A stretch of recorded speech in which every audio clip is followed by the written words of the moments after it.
샬롬 할렐루야. 야고보서 3장 17절입니다. 오직 위로부터 난 지혜는 첫째 성결하고 다음에 화평하고 관용하고 양순하며 선한 열매가 가득하고 편견과 거짓이 없나니 화평하게 하는 자들은 화평으로 심어 의의 열매를 거두느니라. 아멘. 위로부터 난 지혜 7번째 긍휼입니다. 1930년대 미국의 대공황 당시에 한 할머니가 빵을 훔치다 잡혀서 대법정에 섰습니다. 딸은 아파서 누웠는데 어린 손자들이 3일을 굶고 너무 배고파하므로 보다 못해서 도둑질을 했다는 것입니다.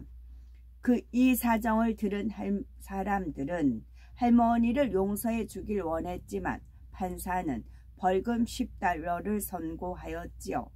빵을 살 돈도 없는데 당시로서는 매우 큰 돈인 10달러를 벌금으로 낼 수 있을 리가 없었던 할머니는 감옥에 들어가야 할 처지가 된 것입니다. 방청하던 사람들이 웅성거리자 판사는 이어서 선고합니다. 피고에게 10달러의 벌금형을 선고하는 동시에 피고가 줄일 때 너무 잘 먹고 살았던 나에게도 책임이 있으므로 그 10달러의 벌금은 내가 물도록 한다. 그리고 이 자리에 있는 사람들에게도 같은 죄목으로 50센트씩 내어 이 할머니를 돕게 한다는 것이었습니다. 사람들은 기꺼이 벌금을 냈고 판사는 그 돈을 불쌍한 할머니에게 주었지요. 아무리 죄인의 사정이 딱하다 해도 판사의 입장에서는 법을 존중해야 합니다. 그러나 죄인을 불쌍히 여기는 마음도 있었기 때문에 법을 지키면서도 할머니를 구제할 수 있는 지혜를 발휘했던 것이지요. 우리에게도 이런 긍휼의 지혜가 풍성하다면 우리의 삶도 더 아름답고 따뜻해질 수 있습니다. 우리는 말씀을 통해서 우리가 더욱 선한 지혜를 넘치게 받으시고 우리의 삶에 항상 감동이 넘쳐야 되겠습니다. 위로부터 난 지혜는 첫째 성결하고 다음에 화평하다 하였습니다. 마음의 화평이 임하면 다음에 관용과 양순을 이루게 됩니다. 진리 안에서 너그럽고 넉넉한 마음으로 관용과 양순을 이루면 자연히 긍휼과 선한 열매가 맺히지요. 긍휼의 의미는 남을 불쌍히 여긴다라는 뜻이죠.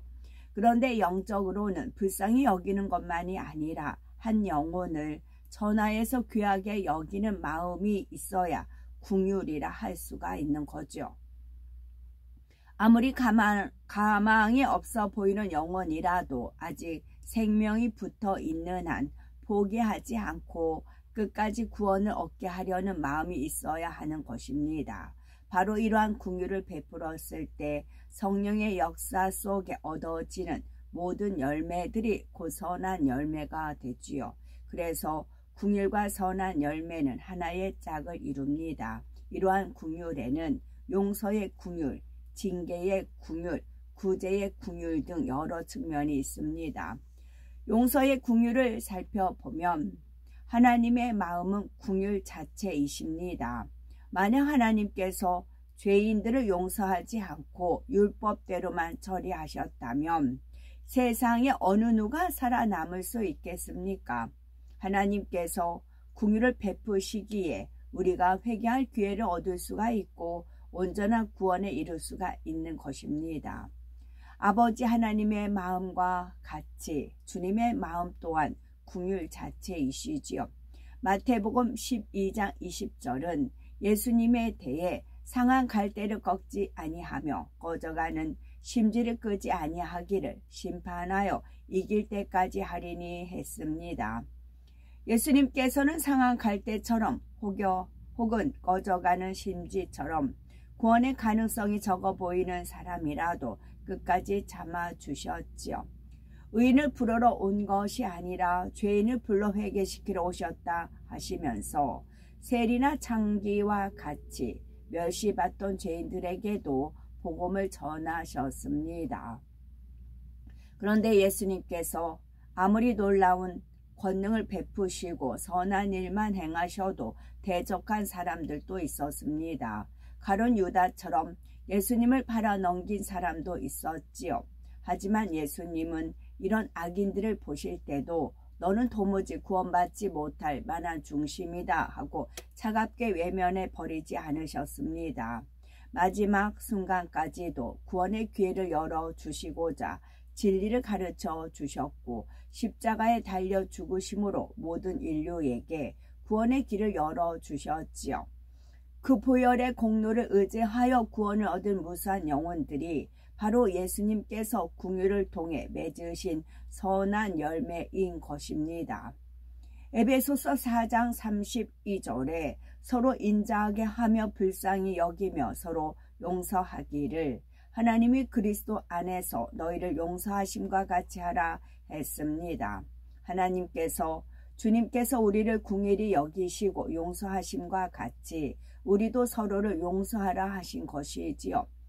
그런데 긍휼히 여겨 용서하기 위해서는 상대의 입장을 이해해 줄 수 있어야 합니다. 내 입장에서는 도무지 용서할 수 없는 것이라도 상대의 입장에서 이해하게 되면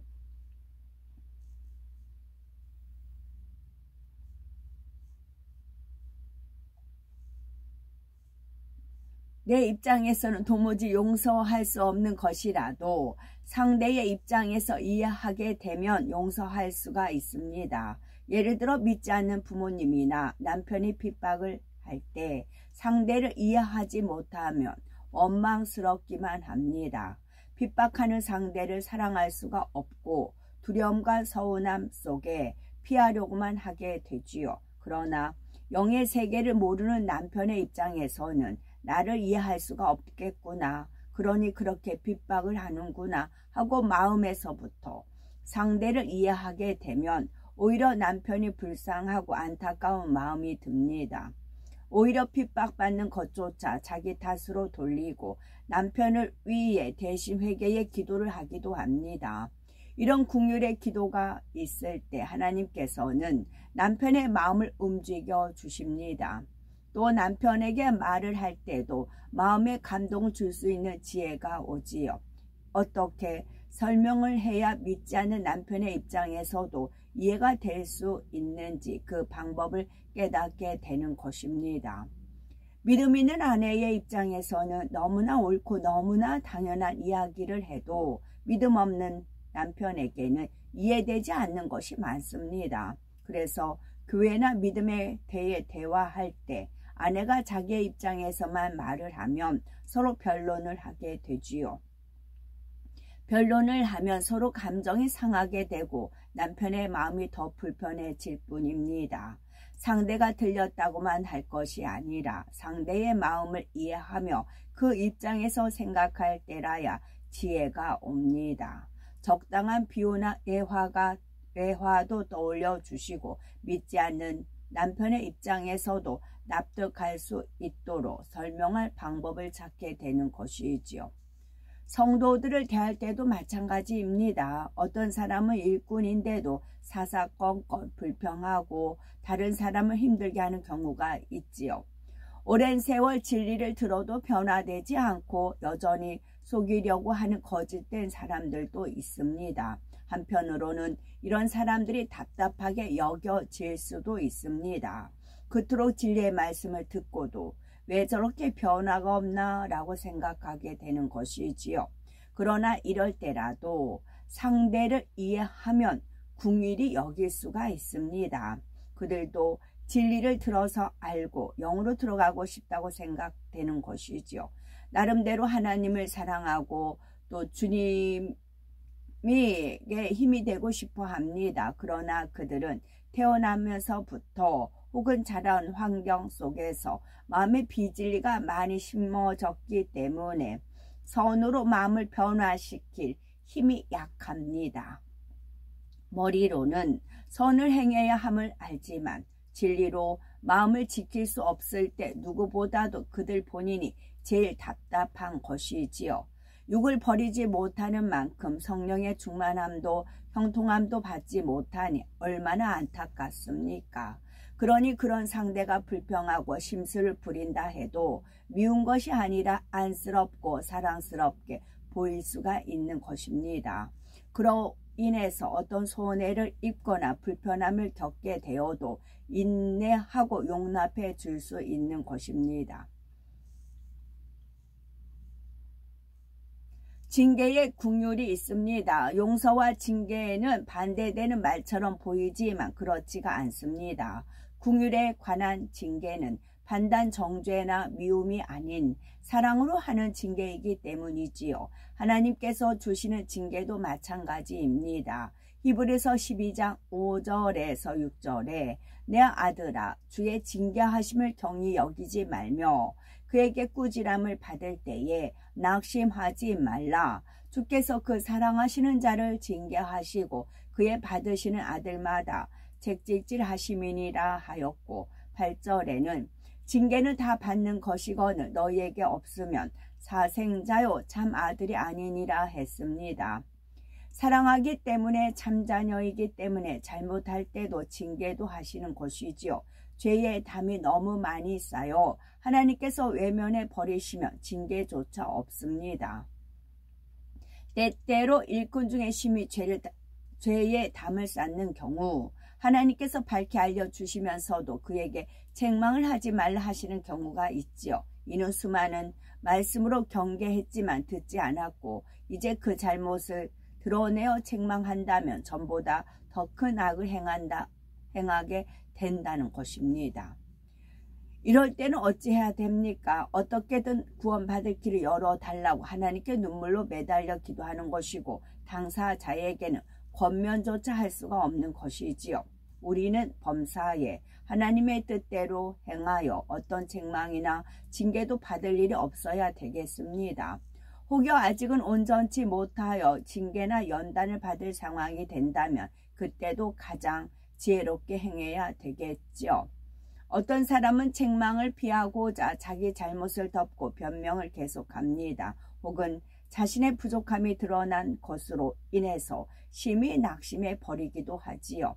그러나 이런 것은 모두 미련한 모습입니다. 지혜로운 사람이라면 다윗이 범죄하여 책망받을 때 그랬던 것처럼 즉시 죄에서 돌이켜야 합니다. 중심에서 낮아진 마음으로 회개할 때 하나님께서는 반드시 용서하시고 어려움 가운데서도 다시 회복시켜 주시지요. 물론 말로만이 아니라 중심으로 회개해야 합니다. 그리고 이후로는 빛 가운데 살면서 회개의 열매를 맺을 때 하나님께서는 그 죄를 기억조차 하지 않으시지요. 때로는 우리가 직분상으로나 어떤 상황 속에서 종종 형제의 허물에 대해 알게 되고 권면이나 책망을 해야 할 때가 있습니다. 이럴 때 내 자신의 마음을 잘 돌아보아야 합니다.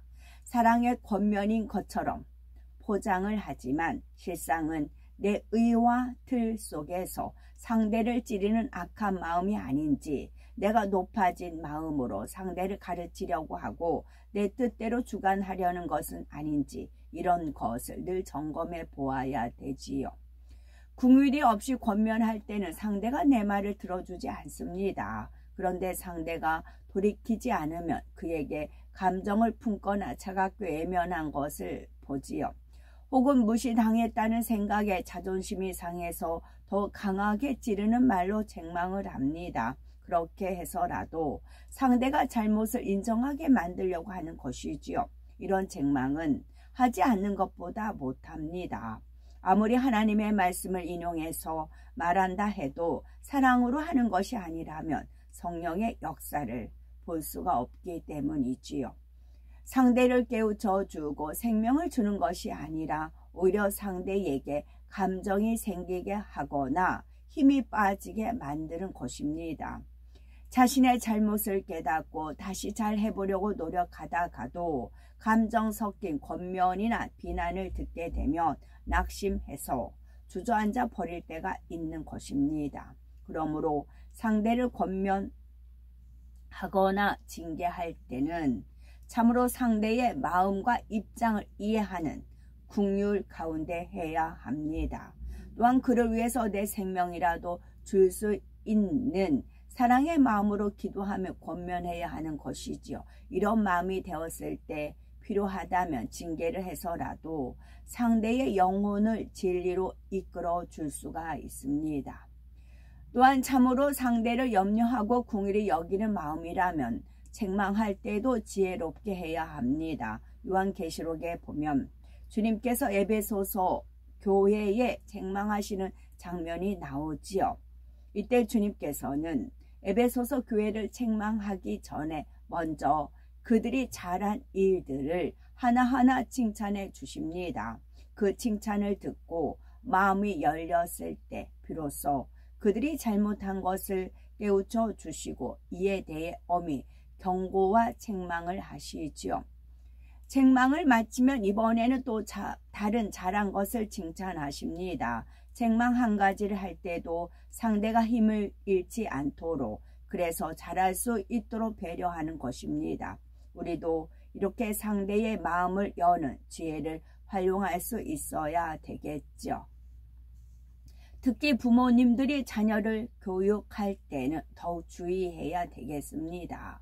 어린아이가 잘못을 저지르면 부모님은 그것을 고쳐줘야 합니다. 어릴 때는 스스로 마음을 지킬 힘이 약하므로 때로는 부모가 매를 들어서라도 옳고 그름을 분별할 수 있게 해야 되지요. 그러나 이때 부모의 분노나 짜증, 감정을 책망과 징계에 담아서는 안 됩니다. 에베소서 6장 4절에 또 아비들아 너희 자녀를 노엽게 하지 말고 오직 주의 교양과 훈계로 양육하라 했습니다. 어떤 부모는 아이의 잘못을 야단친다 하면서 자신의 감정에 못 이겨 혈기를 냅니다.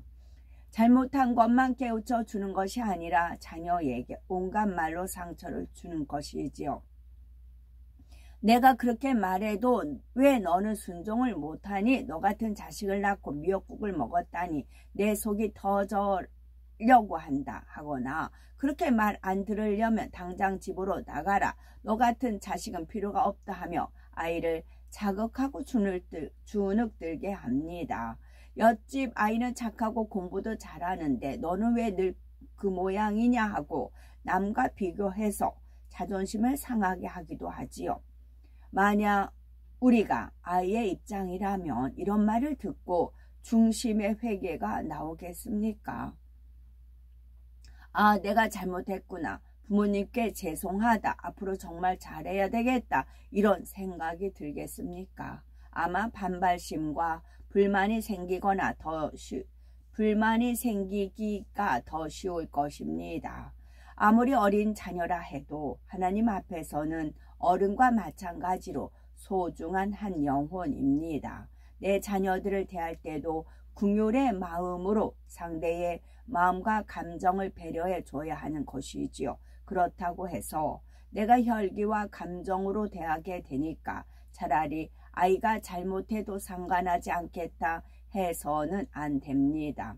하나님 앞에 구하여 자녀의 감정을 상하게 하지 않고 깨우쳐 줄 수 있는 지혜를 얻어야 하는 것이죠.